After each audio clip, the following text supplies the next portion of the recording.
What if the world around you isn't something you're simply observing, but something you're actively creating with every thought, belief, and perception? This isn't just philosophy, it's a radical shift in how we understand consciousness, reality, and the self. In this video, we're going to explore a hidden truth woven through ancient wisdom, mysticism, and modern science, that reality isn't something out there, it's something born within. Let's begin.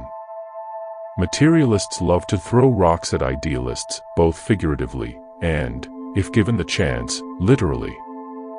If consciousness creates reality, they argue, then why does a rock remain a rock whether you believe in it or not? A fair question. A rock is only a rock because your mind has trained itself to see it that way. Before humans existed, there were no rocks. There was just an amorphous mass of vibrating atoms, utterly indifferent to labels. Before Antoine de Saint-Exupéry became a writer, he was an aviator in the French Air Force. One day, he was tasked with flying mail from France to South America, a journey that, at the time, was very dangerous. By an unfortunate twist of fate, his plane went down in the Sahara Desert. He was stranded without water, in one of the most inhospitable places on Earth.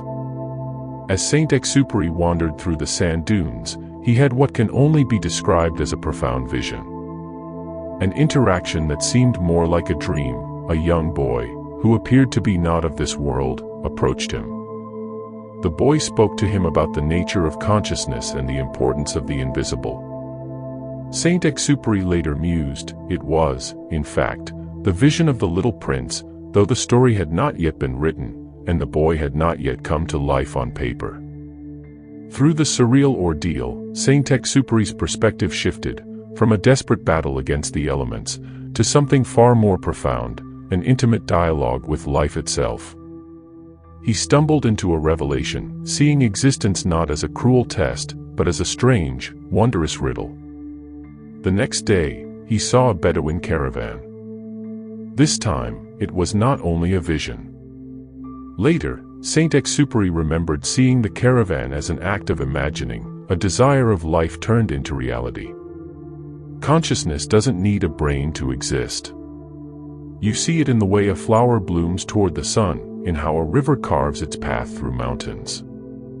In a way, everything is constantly aware of its environment, adapting, adjusting, responding, and reacting. We must become free from the limiting idea that consciousness is only human or that it's confined to our minds. It's not about whether things have a mind of their own, but about realizing that everything, from the smallest grain of sand to the largest mountain, is participating in the same vast, interconnected awareness. The rock is a habit. Reality is a habit. Your entire experience of life is an accumulation of assumptions so deeply ingrained that you forget you made them in the first place. The world is not made of things. The world is made of stories, and stories are made of perception. If enough people believe in a thing, it takes shape. Nations, currencies, traditions, laws, all mental constructs made so solid by collective agreement that we forget they are not tangible objects. They are spells cast by consciousness.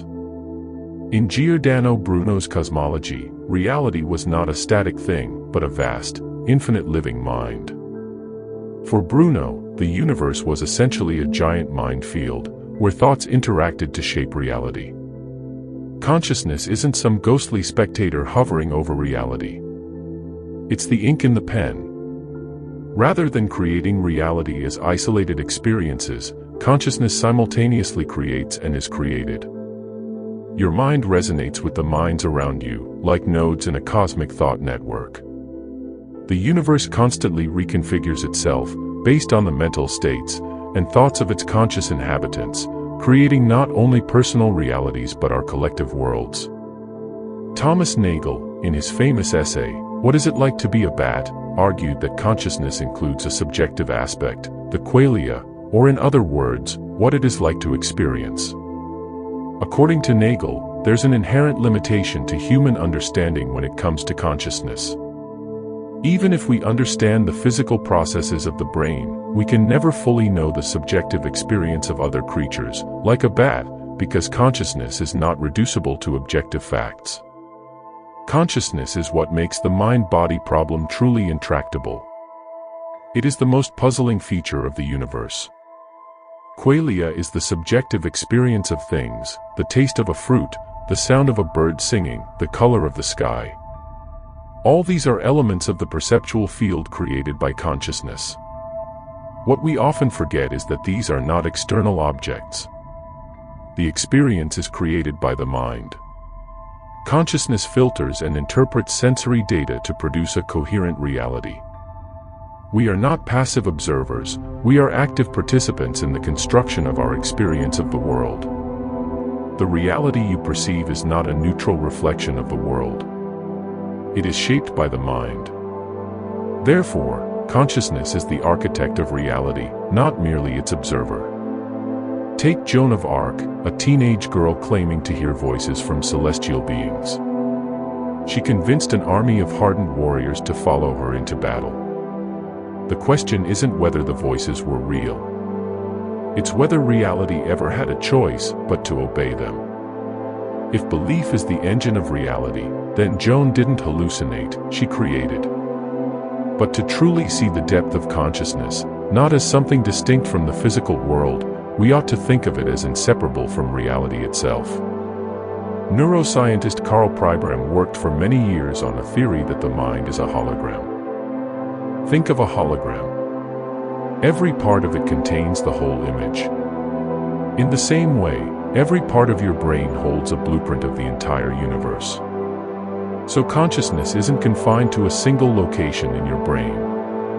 It's distributed, all-encompassing, and constantly interacting with the larger reality around you. This means that the world isn't something outside of you, waiting to be perceived. The universe and your consciousness are intertwined in a continuous loop, each shaping and reshaping the other. There is no such thing as a self in the world, and there is no such thing as consciousness in the world either. The self is a story, and consciousness is the stage upon which it plays out. What we call you is simply an experience arising within this vast, interconnected field of awareness. And what we call consciousness is simply the backdrop against which all experiences unfold. In essence, there is no isolated self, and no contained consciousness. Ancient philosophers have long flirted with the idea that the self and consciousness are not singular, separate entities. The Vedantic tradition in Hinduism suggests that the self, or Atma, is ultimately identical with Brahman, the universal consciousness that permeates all things. There is no individual self outside of this larger consciousness. It's an illusion, a reflection of the whole. In the Talmud, a sacred Jewish text, Rabbi Joshua ben Levi explains that every individual should see themselves as if the entire world was created for them. The world was created for you, he says. This is an intriguing, almost paradoxical statement. It suggests that the entire world, with all its complexity and vastness, has been created for the sake of one individual's consciousness. This is not a statement of selfishness, but rather one that emphasizes the deeply personal relationship each individual has with the universe. Many who stumble, or trip spectacularly, into deep spiritual awakening report an unsettling realization: they are alone in the world. Not in a conventional, social sense, but in a way that suggests their consciousness is the only certainty. Mystics and philosophers throughout history have circled this understanding like moths around a flame. They have all encountered this eerie, yet liberating, insight that the world, in a strange way, is themselves. When one peels back the layers of conditioning, the realization dawns: there is no external reality independent of perception. This is why many who awaken describe a sensation of being utterly alone, not in despair, but in the recognition that there is no other. Only consciousness dreaming itself into form. The world was created for you. Yet you are but dust and ashes. This contradiction is central to the human experience. We are both insignificant specks of dust in the cosmos, and the center of reality from our own vantage point. A mystical interpretation suggests that reality itself is projected through each observer's consciousness, meaning the world literally exists for you, but also for everyone else. Before you even had the thought to watch this video, reality was already conspiring, not in the paranoid, shadowy sense of governments whispering behind closed doors, but in a far more insidious, cosmic sense, a grand illusion assembling itself around your awareness. Is this good news or bad news? The great bard, Shakespeare, who may have been more of a magician than a playwright, gave us Hamlet muttering to himself, "There is nothing either good or bad, but thinking makes it so." A perfect distillation of consciousness shaping reality. That wretched breakup or that job rejection are nothing but interpretations, painted and repainted by the brush of your mind. Through deep states of awareness and in altered states of consciousness, we might access these other realms, consciously shifting timelines or dimensions of existence. This world is like a corridor before the world to come, a liminal space where one refines their soul before stepping into the real reality. This aligns with many esoteric traditions, which suggest that physical reality is merely a school for consciousness, an initiation, rather than an end in itself. Consciousness does not end with physical existence. This world is merely a threshold, a preparatory state. But if reality is consciousness-based, what is this world to come?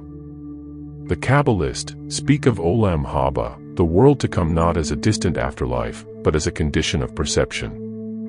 The more one aligns with truth, the more the next world becomes visible, even here. The world to come is not a different world, but a deeper vision of this one. Consciousness is the thread that runs through it all, the corridor, the world to come, the illusion of separation, and the unveiling of what was always there. "Show me your original face before you were born," asks the old story. What is this original face, if not consciousness itself? So, if consciousness is the architect of reality, what kind of world are you building, moment by moment, thought by thought?